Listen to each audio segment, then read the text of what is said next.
Operator is a brand new tactical shooter that just released surprisingly on Steam this morning. It seems like it was something of a spur of the moment decision by the solo developer who has been working on the project in his spare time and has a passion project for some time.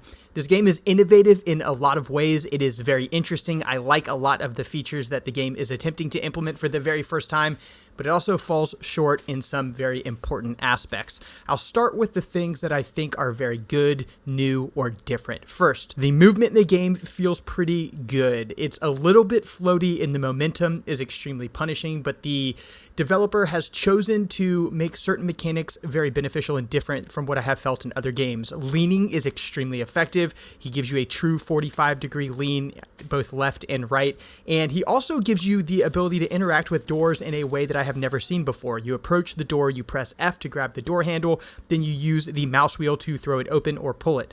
Blocked or barricaded or locked doors can be breached with breaching hammers and breaching rams, and it works pretty well. You also have the ability to kick down doors. Overall, I think the way that the doors handle feels very good. It's a different approach, something that I have not seen in many games before. A lot of times you'll see like contextual interaction cues like in Ready or Not or what have you, but this is the first time I've seen it done like this in a pancake game. What is also very interesting, and maybe the strongest point of the game, is the weapon customization options. They are very in-depth and authentic and realistic.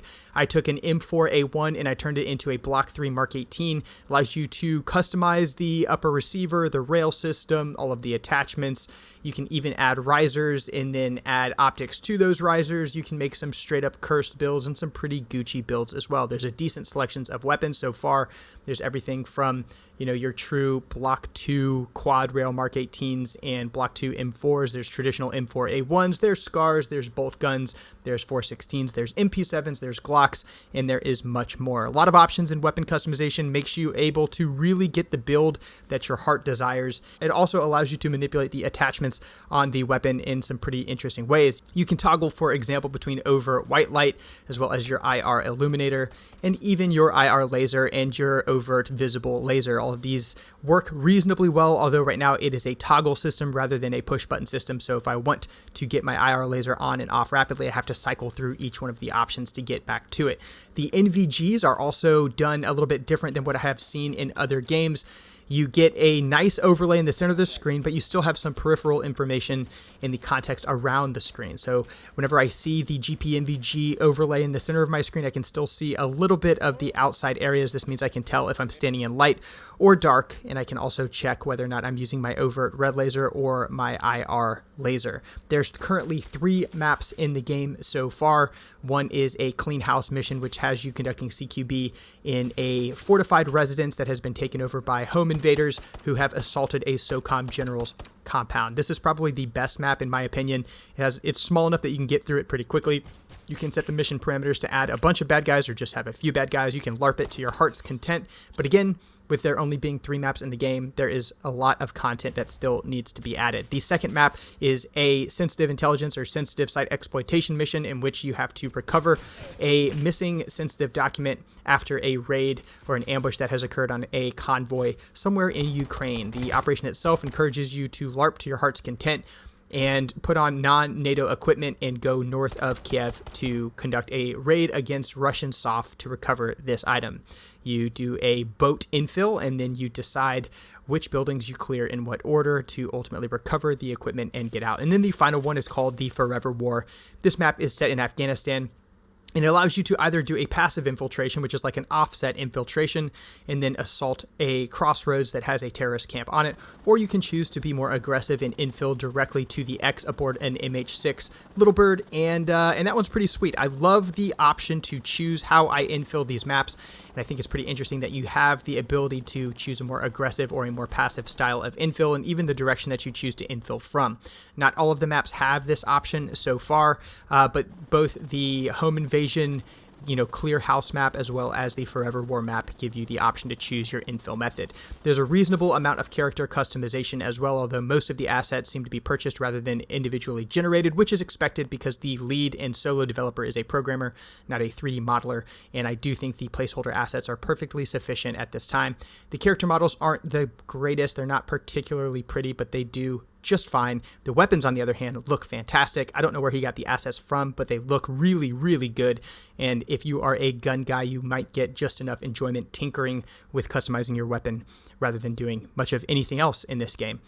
There's also a training compound in the kind of spawn area. The spawn area itself hosts that training compound, weapon lockers, gun customization areas, and then a jock or joint operations center that allows you to select your mission, host your lobby, and set the parameters for the mission that you undertake. The training area has a range. It also has a little CQB shoot house type area to go test out all of your guns and equipment. And I also think the weapon manipulation mechanics in this game are interesting.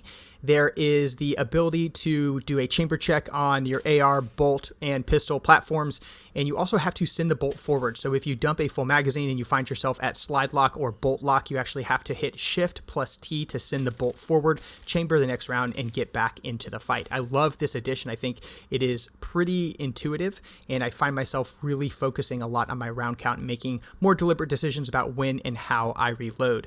One thing that I hadn't mentioned yet that I did really like is the integration of an ATAC. So there's a chest-mounted in-user device that allows you to conduct some intelligence, surveillance, and reconnaissance of your target area, and even delivered a bomb, which you can assume is like an AGM-114, although in this game it is just kind of a bomb. You simply put the crosshairs on what you want to explode, hit the right control button on your keyboard, and then deliver the bomb to the target. It's extremely overpowered, but it's also very cool and very based. There's also a health system. Right now it's pretty rudimentary, but you see a contextual clue as to what part of your body is injured, and you're able to choose to apply a tourniquet, apply a bandage, and do different varieties of assessment. That is far from fleshed out, but as it comes into its own, it will certainly continue to improve. And I think that a health system, a medical system, is a great way to start off the game. Overall, this game is entertaining and fun, but there is still plenty to be desired. It has launched long before, in my opinion, it was prepared to go to market. It is still extremely janky, and those of us who love tactical shooters will happily fork over the $20 it costs to purchase the game and enjoy it for what it is, but I think the larger market is going to be pretty disappointed with the state of the game. It doesn't run particularly well. There is not a lot of content in the game as of yet, with just having those 3 individual maps, and those maps themselves and the game as a whole don't run particularly well. Some of the keybinds are a little bit frustrating, and there aren't a ton of options to rebind everything that you may want. You don't get that detailed weapon manipulation that you might like, in the sense of being able to rapidly toggle on and off your IR laser. I think that this game has the opportunity, the potential, and the promise to come into its own. I think it's a long way off from doing it right now. I think that the developer has innovated in some very creative ways that may set the standard for the genre as it moves forward. I love the stuff that I have highlighted, particularly with respect to the weapon manipulation and the way that the doors work. I think my biggest frustration with this game is that it's just one more tactical shooter that's come to market too early, made by 1 or 2 people with tons of bugs, without a ton of content, that serves well as a tech demo but doesn't serve as a game.